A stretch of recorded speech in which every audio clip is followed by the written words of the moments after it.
Supreme Court today, in a landmark ruling, has decreed that the amendment in 2005 to the Hindu Succession Act will effectively be retrospective. Now, what am I talking about? In 2005, Parliament amended the Hindu Succession Act to give equal rights to women, to female heirs, to daughters.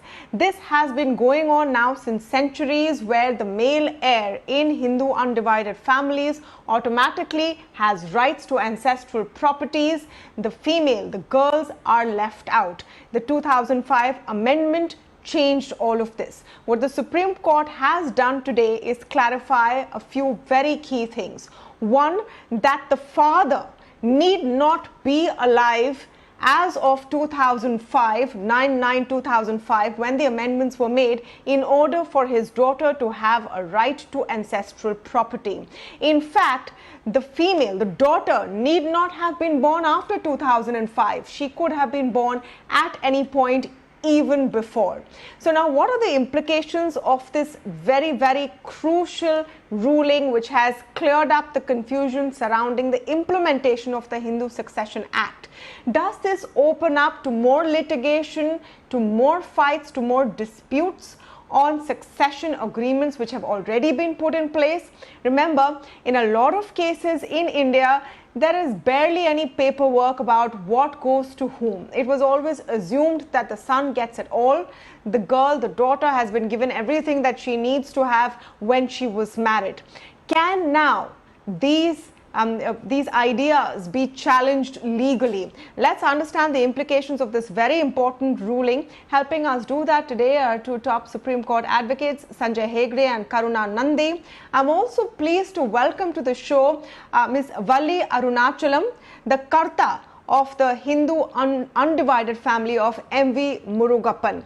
Remember, recently Ms. Valli has been in the news for challenging the status quo at the nearly 40,000 crore rupee Murugappan group, demanding that she and her sisters get equal rights. So we will delve into the aspects of what this ruling implies. First, let me go across to you, Mr. Hegde, and just to answer the very simple question. There is no confusion now, right, that the Hindu Succession Act giving equal rights to daughters comes in retrospectively, that any daughter at any point, no matter when she was born, when she was married, has equal rights to ancestral property.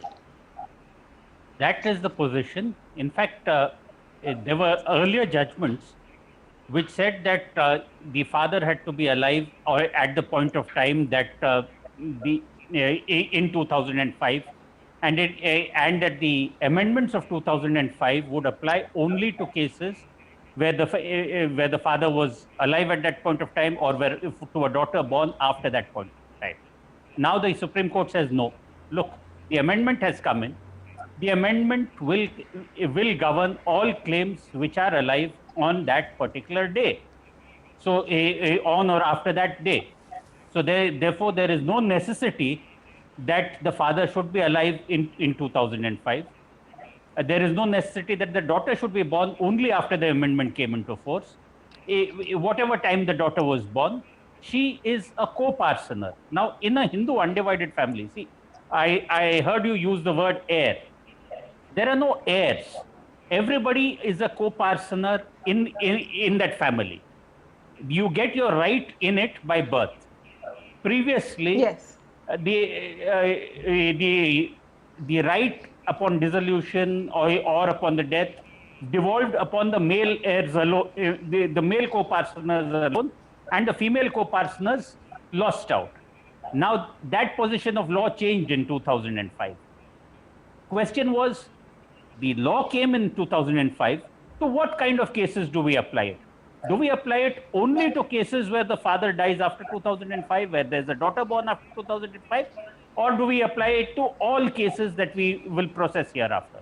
Today's judgment says all cases which are going to be processed will have equal rights for the daughters.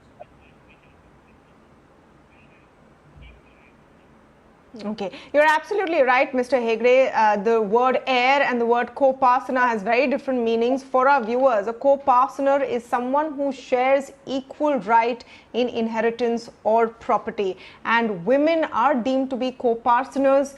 By the 2005 amendment to the Hindu Succession Act, the Supreme Court has clarified the timeline, so to speak. Karuna Nundy, how significant is this clarification from the Supreme Court, and does it now potentially open up disputes, or will allow women to go back and wonder if they were cheated out of their rights to ancestral property? It's a very important decision because there were two conflicting decisions of the Supreme Court, which this particular decision resolves and is now the final word on. And also, I think there were a number of decisions. There were different kinds of decisions that were also being given by the courts that were the courts subordinate to the Supreme Court that were hearing these issues. So yes, this is an extremely important decision. I do know something about the state of Haryana. I'm representing the All India Democratic Women's Association, which is an organization of millions and millions of women. It's the largest women's organization in the world in the marriage rape case. And they do a lot of work in Haryana with regard to enabling women to claim property, claim their right to property under this act within their families. And there is huge violence. Even when a woman steps up and she says that, look, I'm due this, there is huge violence. Because let us keep in mind that this particular provision is something that is about real power. It's about real power, about real money. And it is there that the greatest violence and the greatest backlash happens. Because otherwise, women's empowerment, it sounds very nice. But it's kind of I understand your point.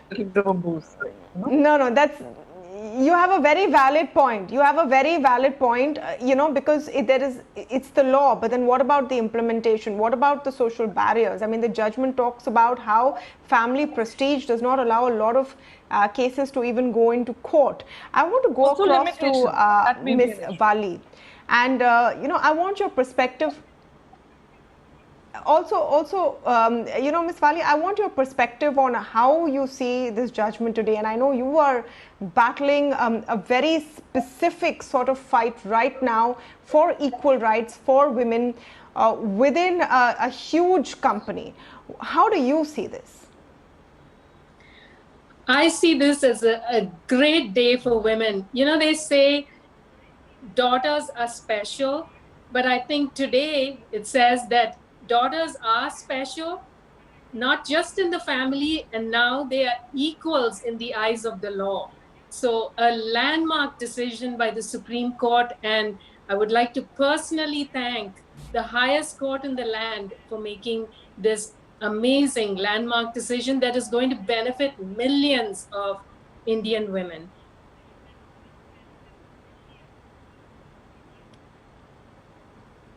Tell me about your own struggles, Ms. Valli. And, you've spoken publicly about your own fight within the group. There have been various legal interpretations back and forth, and, we won't go into that. But I do want to understand, from you the first-hand experience of being counted differently just because of your gender. And a little while ago, Karuna Nundy was speaking about this in the context of women in Haryana from a very different class and, a different access to education, etc. But this seems to be an inherent, very deep-rooted problem across the board for Indian women. I totally agree. And the fight that I'm fighting is not just for myself, my mother and my sister. There are no male coparcenors in our family. And it was because of the amendment to the Hindu Succession Act of 2005 that our family benefited. I was able to become Karta of my father's HUF and keep the matters of the HUF going since his passing in 2017. But I will admit it has been an uphill battle, but I think it's a battle that has to be fought in the larger picture. Unless we women step up and fight for their rights, how is this deep-rooted problem going to be uprooted? And now we have the blessings of the Supreme Court. Yeah. Absolutely. I'm really glad that you call yourself and you refer to yourself as the Karta of this Hindu Undivided Family, something that traditionally has just passed on to the male child. Mr. Hegde, I want to understand about the law of limitations. I want to understand retrospectively how far back this can go, because the judgment makes very stringent observations about oral partitions, which is, oral understandings of dividing up the ancestral property of the family, and it warns against taking these oral partitions at face value so that women are not sort of scammed out of their inheritance.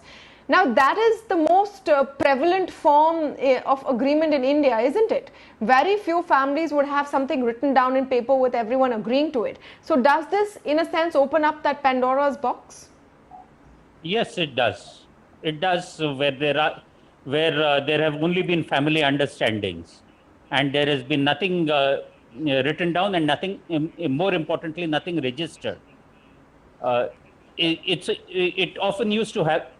See, the scheme of the act was that any dispositions which were made before 2004, the act having come into force in 2005, up till the end of 2004, if there had been partitions and all that was not to be questioned. But the Supreme Court today clarifies that those partitions which are spoken of out there are supposed to be registered partitions. You cannot simply take oral partitions at face value. They would have to be separately proved. So what this will lead to is that in a lot of business families, especially, where a lot of the business was carried on under the guise of an HUF, which was not necessarily the self-acquired property of the Karta. There, if the sons in the family or the male coparcenors assumed that everything in the HUF belonged to them, no, sorry, sir. The women folk now have an equal right. The women folk can claim it. So, if I may not be accused of patriarchy and all that, it basically means that you cannot assume that a woman was given her share at the time of marriage and that she has no recourse to the coparcenary interest in the HUF.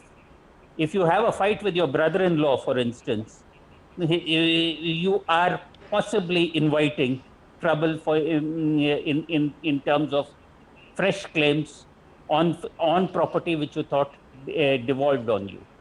This is what's going to happen. There's going to be a lot of civil litigation. No,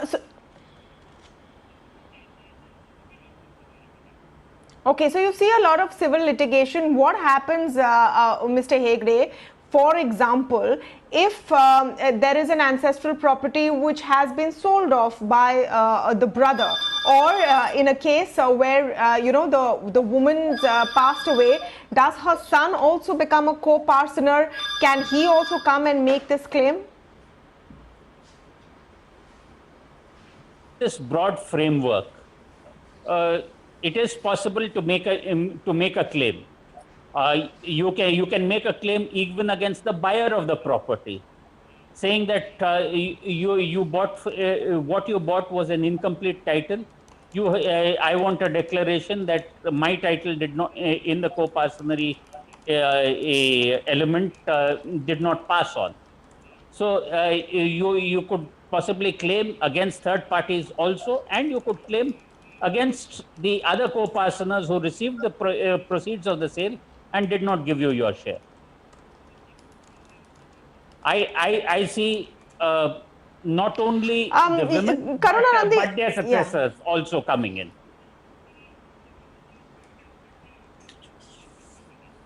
Karuna Nundy, do you have that same view that this, of course, sets the stage for what is going to come forward, but also opens up the opportunity for retrospective claims unless there was a specific decree, there was, you know, some sort of a settlement accord which everyone agreed to? You know, the last judgment that was passed that was conflicting with the judgment prior to that is actually the one which declared that the 2005 amendment would have retrospective application. So, to that extent, and to the extent that the doctrine of, you know, basically the last judgment that is passed by the highest court stands, to that extent, it would have been, it's been happening already, right? But of course, this is this is reconciling the two and coming to a particular decision. So the claims will likely increase, absolutely. I think retrospective operation always reopens arrangements that have been made earlier. Now, stepping aside with the textual interpretation of the act, and I'd be curious. I've become more and more a fan of textual interpretation, while acknowledging that there are patriarchies that need to be squarely addressed by constitutional courts. And I have a few questions about Section 63, for example, which is pretty clear about the time during which the act should apply. Putting that aside for a second, whenever there is a retrospective application, or there are these questions that reopen. And when we are looking at righting a historic injustice, I think that that is not a bad idea, right? Because if I was done away, if my right has been done away historically, and the court has found that it cannot be done away, then I think reopening the right to money that was taken away by my family unjustly is something that the courts need to do. It needs to be done. Yes, if I can comment on one more perspective that I want from you, and you talked about it a little earlier. There is law, there is what the law allows, but let's talk a bit about what is actually going on. Even since the 2005 amendment, to what extent have women really come forward to ask for their share from their brothers or from other male heirs or parceners, co-parceners in Hindu undivided families? There is so much stigma attached to it. Absolutely, not very much. Whenever money and property and women are spoken of, it is presumed that any claim is greedy and unjustified. Right? So I think that in terms of the stigma that you're speaking of, you are absolutely right. In addition, as I was saying, patriarchy is not just a feature of in the minds of men. It is also internalized by a lot of women. So to be a good woman, you are somebody who is very frequently raised to not claim power, to not the power that is your due, not claim the property that is your due. So in your own idea of staying good, you not even that initial claim. And the thing is that even if you have deconstructed out of that idea and you find the kind of wherewithal to say, actually, you know what, I am due this, and you go and find a lawyer. Sometimes we find that testamentary, where it's possible, then families make wills and they give their property to their boys, right? Where it's not possible to make a will, or where a will is what happens then? That's Karuna, that's a very important point. What happens if a family makes a specific will where they say they want to give the property to just the boy? It's very difficult to challenge a registered will, and it can only be challenged on particular grounds, Okay. Duress, undue influence, that kind of thing. And it's difficult to display. Also, there are Yeah. gifts. There are inter-vivos gifts of when you are alive. Sanjay, you want to quickly come in Give on the that? gift to. No, Okay? see, Yes. each civil case will have to be Yes. decided on its Sanjay, individual Sanjay, fact. you want to quickly come in on the prospect of will? No, all those are individual facts of individual cases. The broad principle now has been established. It has been established that the amendment will have a retroactive operation. The fact that the father was not alive when the amendment came in, they will not matter. There may be defenses. There may be defenses of having a registered partition. There is nothing which prevents a family from agreeing, including the women, that it will be only the men who will succeed. If the women sign a document like that and that document gets registered, then that will prevail. So in actual operation over the years, I suspect that many Hindu undivided families will get dissolved. The property rights will vest in individual persons, and possibly most of them will be male. And then it will transfer not as an HUF property, but as an individual property by will or otherwise. Okay. So loopholes will be found. Loopholes will be found is the point that Sanjay Hegde is making. But at least there is a move in the right direction. Miss Valli, I want to end this discussion, with your thought on sort of the crossroads you stand at today and how this ruling has bolstered your confidence. Why do you think it's important to fight on? Well, I think it's important to fight on because it's fighting for what is right. And while this ruling by the Supreme Court is specific to the Hindu Undivided Family, my hope is that there will be many more rulings from our highest court that will recognize the rights of women in, for example, joint families. I mean, women should have the right to demand for a partition in their own right. So I hope that this will empower not just me, it has empowered me, and I hope it will empower many more women to come forward and fight for what is right. And there is nothing wrong about fighting for what is right. You may be perceived, like Karuna said, as being aggressive, but that is not the point at all. It is about justice in the end. Yeah. And you have to fight for justice.